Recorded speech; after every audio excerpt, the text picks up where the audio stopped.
عمران خان نے اپنی کتاب میں لکھا ہے کہ انہیں 3 بار سیاست میں آنے کی دعوت دی گئی۔ ایک بار جنرل ضیاء الحق نے اس وقت دعوت دی جب نواز شریف وزیر اعلیٰ پنجاب تھا اور وزیر اعظم جنیجو کی حکومت کو ضیاء الحق نے برطرف کر دیا تھا۔ دوسری بار عمران خان کو نواز شریف نے ورلڈ کپ جیتنے کے بعد سیاست میں آنے کی دعوت دی۔ تیسری بار جب نواز شریف کی حکومت طاقت فارمولے کے تحت مستعفی ہوئی تو نگران وزیر اعظم معین الدین قریشی نے انہیں کابینہ میں شرکت کی دعوت دی، لیکن ان تمام مواقعوں پر انہوں نے انکار کر دیا۔ لیکن وہ کہتے ہیں کہ ملک اور سیاست کے حالات ان کو پریشان کر رہے ہیں اور سیاست ان کا پیچھا کر رہی ہے۔ اس دوران اخبارات میں انہوں سے سوال پوچھے جاتے تھے کہ کیا آپ سیاست میں قدم رکھ رہے ہیں، جس کا جواب وہ واضح طور پر نہیں میں دیتے تھے۔ لیکن پھر انہیں سیاست میں داخل کرنے کے لیے قدرت کے 2 واقعات نے جنم لیا۔ یہ 2 واقعات کیا تھے؟ بینظیر بھٹو بیرون ملک خفیہ دوروں پر کیوں گئی اور کیا ساتھ لائی؟ یہ سب کچھ جاننے کے لیے دیکھیے ریئل ٹی وی۔ یہ اکتوبر 1994 کی بات ہے کہ شوکت خانم ہاسپٹل کی عمارت کمپلیٹ ہو چکی تھی۔ ہاسپٹل میں عملہ رکھا جا چکا تھا اور اب اس میں علاج شروع ہونا تھا، لیکن فنڈ ختم ہو چکے تھے۔ کہیں سے بھی فنڈنگ نہیں آ رہی تھی۔ آغاز کے لیے کم سے کم $40 لاکھ کی ضرورت تھی۔ ایسے میں ان کے ایک ساتھی طاہر خان نے ایک اچھا سا مشورہ دیا کہ بڑا سا ڈبہ اٹھائیے اور ڈسکا چلتے ہیں۔ لاکھوں کروڑوں روپے تو کوئی دے نہیں رہا، کیوں نہ عام لوگوں سے 10-10 20-20 روپے اکٹھے کیے جائیں۔ ڈسکا میں عمران خان نے ایک بڑے سے ڈبے کے ساتھ چکر لگایا اور کچھ ہی دیر میں 5 لاکھ اکٹھے ہو گئے۔ یہ تجربہ کامیاب رہا۔ پھر پورے ملک کے تعلیمی اداروں اور بازاروں میں یہی مہم چلی۔ 7 ہفتے بعد جب یہ مہم ختم ہوئی تو جہاں $40 لاکھ چاہیے تھا وہاں $50 لاکھ اکٹھا ہو گیا، یعنی $1 ملین اضافی جمع ہو چکے تھے۔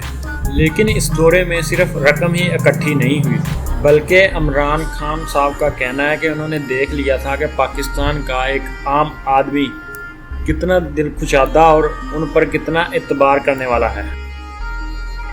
اتنی میری مدد کرے گی، پیسے بھی دے گی، دعائیں بھی دے گی اور پھر شکریہ ادا بھی کرے گی، تو میں ان کا جتنا بھی شکریہ ادا کروں وہ کم۔ عمران خان کا کہنا ہے کہ یہی وہ وقت تھا کہ جب میں نے سیاست میں آنے کا سوچنا شروع کر دیا۔ خان صاحب نے ارد گرد کے لوگوں کو سیاست میں دلچسپی کے بارے میں بتانا بھی شروع کر دیا تھا۔ یہ باتیں اس وقت کے حکمرانوں سے چھپی نہ رہ سکیں، جو پہلے سے عمران خان کی چندہ مہم میں عوام کی غیر معمولی سنجیدگی دیکھ چکے تھے۔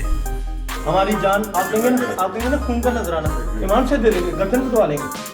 اکتوبر میں فنڈ جمع ہوئے تو دسمبر 1994 میں ہاسپٹل کے افتتاح کا فیصلہ ہو گیا۔ بقول عمران خان، آصف علی زرداری نے عمران خان کو پیغام بھیجا کہ وہ ہاسپٹل کا افتتاح کرنا چاہتے ہیں۔ عمران خان نے تو ہاسپٹل کا افتتاح ایک کینسر کے مریض بچے سے کروانا تھا، لیکن انہوں نے وزیر اعظم اور ان کے شوہر کو مہمانوں میں بھی نہیں بلایا۔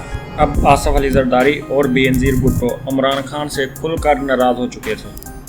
بینظیر نے عمران خان کے پی ٹی وی پر چلنے والے اشتہارات بند کروا دیے۔ شوکت خانم کو سب سے زیادہ چندہ رمضان المبارک میں ملتا تھا۔ اشتہارات بند ہونے کی وجہ سے اس کا بہت بڑا نقصان ہوا۔ اسی دوران لیڈی ڈیانا نے ہاسپٹل کا دورہ کیا۔ عمران خان اور شوکت خانم ہاسپٹل کو عالمی پذیرائی ملی۔ شاید یہ بات کچھ طاقتور سیاستدانوں کے لیے خطرے کی گھنٹی تھی۔ یہ سلسلہ 1 سال تک جاری رہا، لیکن پھر یہ ہوا جو نہیں ہونا چاہیے تھا۔ 14 اپریل 1996 کو عمران خان ایک بہت ہی بڑی شخصیت نسیم سہگل کو ہاسپٹل کا دورہ کروانے کی تیاری کر رہے تھے کہ اچانک ہاسپٹل میں بم دھماکہ ہو گیا۔ دھماکے میں کینسر کے 2 مریض بچے جو پہلے ہی زندگی اور موت کی جنگ لڑ رہے تھے جاں بحق ہو گئے۔ پاکستانی تاریخ میں یہ کسی ہاسپٹل میں پہلا ایسا واقعہ تھا جو کبھی نہیں ہوا تھا۔ اس سانحے میں 7 افراد جاں بحق اور 35 افراد زخمی ہوئے اور ہاسپٹل کا کروڑوں روپے کا نقصان الگ ہوا۔ بینظیر بھٹو اسی وقت ہاسپٹل پہنچی تاکہ مریضوں سے مل سکے اور عمران خان سے تعزیت کر سکے، لیکن عمران خان ان سے اتنے ناراض تھے کہ وہ وزیر اعظم کے ہاسپٹل سے پہنچنے سے پہلے ہی وہاں سے نکل گئے۔ اگلے دن جب عمران خان سے پوچھا گیا کہ آپ نے وزیر اعظم کا استقبال کیوں نہیں کیا تو عمران خان کا کہنا تھا کہ بینظیر بھٹو نے ڈرامہ کیا ہے۔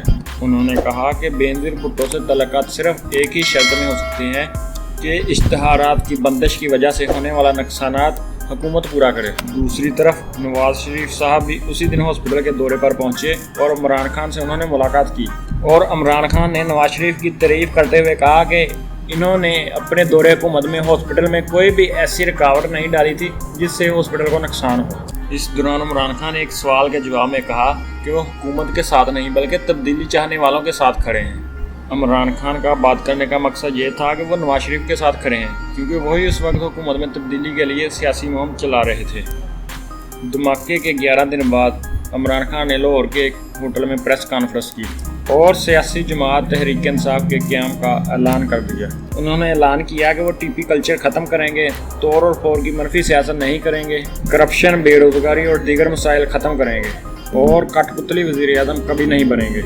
انہوں نے نوجوانوں اور خواتین کو خاص طور پر کہا کہ آپ میرا ساتھ دیں۔ انہوں نے ساتھ میں یہ بھی کہا کہ ماضی کے لٹیروں کو کبھی بھی تحریک انصاف میں شامل نہیں کیا جائے گا۔ انہوں نے جب تحریک انصاف کا آغاز کیا تو 2 رشتہ داروں اور چند دوستوں کے علاوہ کوئی نامور چہرہ ان کے ساتھ نہیں تھا۔ وزیر اعظم بینظیر بھٹو نے کہا کہ عمران خان سیاست میں تو آگے ہیں لیکن بال ٹرن نہیں کریں گے، تو عمران خان نے جواب میں کہا محترم کوئی نیوٹرل امپائر رکھیں اور دیکھیں بال ٹرن کون کرتا ہے۔ روزنامہ جنگ میں ایک رپورٹ چھپی، پاکستان میں تحریک کے نام سے بڑھنے والی پارٹیاں کبھی کامیاب نہیں ہوں گی۔ عالمی سطح پر تحریک انصاف کے قیام پر بھی رد عمل سخت تھا۔ بھارت نے عمران خان کو بنیاد پرستوں کا سرپرست کہا، جبکہ آسٹریلوی میڈیا نے عمران خان کے تحریک انصاف کے منشور کو تصوراتی کہا۔ BBC اور وائس آف امریکہ نے لکھا کہ عمران خان کا تبدیلی کا منشور غیر واضح ہے۔ جہاں بینظیر بھٹو کو ملکی محاذ پر ایک نئے حریف کا سامنا تھا، وہیں انہیں خارجہ محاذ پر بھی ایک نیا جھٹکا لگا۔ 1996 کے شروع میں ہی امریکہ اور پاکستان کے تعلقات دن بدن خراب ہو رہے تھے۔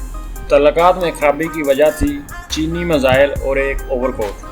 امریکہ نے الزام لگایا کہ پاکستان نے چین سے M9 میزائل حاصل کی ہیں۔ یہ جدید چینی میزائل تھے جن کی رینج 600 کلومیٹر سے زیادہ تھی۔ امریکہ کا یہ کہنا تھا کہ چین نے پاکستان کو یہ میزائل فراہم کر کے عالمی قوانین کی خلاف ورزی کی ہے، کیونکہ عالمی قوانین کے تحت کوئی بھی ملک کسی دوسرے ملک کو طویل فاصلے تک مار کرنے والی میزائل یا ٹیکنالوجی فراہم نہیں کر سکتا، جبکہ چین کا دعویٰ تھا کہ انہوں نے پاکستان کو M11 میزائل دیے ہیں جن کی رینج 300 کلومیٹر تک تھی اور ان سے عالمی قوانین کو کوئی فرق نہیں پڑتا۔ لیکن امریکہ نے اسی پر بس نہیں کی، بلکہ یہ بھی الزام لگا دیا کہ چین نے پاکستان کو خاص رنگ میگنٹ یا ایٹمی چھلے بھی فراہم کیے ہیں۔ یہ رنگ میگنٹ یورینیم افسودہ کرنے والے گیس سینٹریفیوجز کو اس قابل بناتے تھے کہ ان سے ایٹمی ہتھیار بنائے جا سکیں۔ اس مسئلے نے 1 سال پہلے بینظیر بھٹو کے کامیاب دورہ امریکہ کو دہنا دیا۔ امریکہ نے ایک بار پھر پاکستان کے خلاف سخت بیانات دینا شروع کر دیے، لیکن M9 میزائل اور رنگ میگنٹ ہی پاک امریکہ تنازع میں بڑی وجہ نہیں تھی، بلکہ ایک اور معاملہ ایسا تھا جس نے صورتحال کو زیادہ سنگین بنا دی۔ بینظیر بھٹو نے 1993 میں حکومت سنبھالتے ہی پہلے چین اور پھر شمالی کوریا کا دورہ کیا، تو امریکن انٹیلیجنس کو لگا کہ دال میں کچھ کالا ہے۔ بینظیر بھٹو جیسے ہی دورے سے واپس آئی تو امریکن انٹیلیجنس نے شور مچانا شروع کر دیا کہ بینظیر بھٹو اصل میں شمالی کوریا سے کیرڈون نامی میزائل کی ٹیکنالوجی حاصل کر کے پاکستان لوٹی ہیں اور بدلے میں پاکستان نے شمالی کوریا کو ایٹمی ٹیکنالوجی بیچی ہے۔ اس معاملے پر آج تک امریکہ پاکستان پر انگلی اٹھاتا ہے۔ اس واقعے کے متعلق بہت پیاس آرائیاں ہو چکی ہیں۔ بینظیر بھٹو نے 2004 میں جاپانی اخبار کے مطابق شمالی کوریا سے میزائل ٹیکنالوجی خریدنے کا اعتراف کیا، لیکن بینظیر بھٹو کا کہنا یہ تھا کہ انہوں نے یہ ٹیکنالوجی پیسے دے کر خریدی ہے، لیکن پاکستان نے شمالی کوریا کو بدلے میں ایٹمی ٹیکنالوجی نہیں دی۔ تاہم 2007 میں بینظیر بھٹو کے قتل کے بعد بھارتی مصنف شیان بھاٹیا نے 2008 میں ایک کتاب شائع کی جس کتاب کا نام تھا گڈ بائے شہزادی۔ شیان بھاٹیا وہ صحافی ہیں جو سوڈان اور افغانستان میں خانہ جنگی کی کوریج بھی کر چکے ہیں اور انڈیا میں خارجہ امور کے ماہر سمجھے جاتے ہیں۔ اپنی کتاب میں انہوں نے دعویٰ کیا کہ بینظیر بھٹو نے 2003 میں ایک انٹرویو کے دوران ان کے سامنے شمالی کوریا کو ایٹمی ٹیکنالوجی دینے کا اعتراف کیا۔ وہ لکھتے ہیں کہ بینظیر بھٹو کو یہ بات کرتے ہوئے ان کی آنکھوں میں ایک چمک تھی اور کہا کہ میں نے شمالی کوریا کو ایٹمی ٹیکنالوجی کی سیڈیز فراہم کی تھی، لیکن یہ سیڈیز کتنی تھی اور انہوں نے کسے فراہم کی، یہ بات بینظیر نے شیام کو نہیں بتائی۔ حالانکہ شیام بینظیر سے بار بار یہ بات معلوم کرنے کی کوشش کرتے رہے، لیکن یہ راز وہ بینظیر کے منہ سے نہیں جان سکے۔ شیام بھاٹیا لکھتے ہیں کہ بینظیر نے شمالی کوریا سے جانے سے پہلے اسلام آباد سے ایک اوور کوٹ خریدا تھا جس کی جیبیں بہت گہری تھی. وہ اسی اوور کوٹ کی جیبوں میں سیڈیز ڈال کر شمالی کوریا لے کر گئیں. ان سیڈیز میں سینٹری ڈویژن کی 100 سے زائد تصویر اور ڈرائنگز تھی. بدلے میں شمالی کوریا نے بینظیر کو ریڈون میزائل کا ڈیزائن اور دیگر معلومات کاپی کر سیڈیز میں واپس کی، جنہیں بینظیر بھٹو اسی اوور کوٹ میں چھپا کر پاکستان واپس لائیں. روڈون میزائل کی رینج 1200 کلومیٹر سے 1500 کلومیٹر تک ہے اور یہ آج بھی شمالی کوریا کے استعمال میں ہے. اگر شیان بھاٹیا کی سٹوری ٹھیک ہے تو بینظیر بھٹو نے اپنی جان پر کھیل کر پاکستان کو میزائل ٹیکنالوجی سے لیس کیا تھا، کیونکہ اگر امریکیوں کو پتہ چل جاتا کہ شمالی کوریا اور پاکستان کے درمیان ایٹمی اور میزائل ٹیکنالوجی کی خفیہ ڈیل ہو رہی ہے تو امریکہ اسے روکنے کے لیے کسی بھی حد تک جا سکتا تھا. اور تاریخ گواہ ہے کہ امریکہ اپنے مفادات کے لیے ایٹم بم بھی استعمال کرتا ہے اور مسافر طیارے بھی گرا دیتا ہے، جیسا کہ انہوں نے 1988 میں ایک ایرانی مسافر طیارہ گرا دیا تھا اور پھر صرف ہرجانہ ادا کر کے معاملہ ختم بھی کروا دیا تھا. شیام بھاٹیا نے پاکستان اور شمالی کوریا کے درمیان ٹیکنالوجی کے تبادلے کی جو کہانی بیان کی ہے، آج اس کی تصدیق یا تردید کے لیے بینظیر بھٹو زندہ نہیں ہے. لیکن تاریخ کا یہ ریکارڈ درست رہنا چاہیے کہ بینظیر بھٹو جب تک زندہ رہی انہوں نے کہا کہ میزائل ٹیکنالوجی کے بدلے کوئی بھی ٹیکنالوجی شمالی کوریا کو فراہم نہیں کی، اور شیام بھاٹیا نے ان کی زندگی میں یہ معاملہ کبھی نہیں اٹھایا. لیکن یہ حقیقت اپنی جگہ ہے کہ بینظیر کے دور میں پاکستان کے ایٹمی پروگرام میں کوئی رکاوٹ نہیں ہے، بلکہ یہ پروگرام تیزی سے آگے بڑھتا رہا.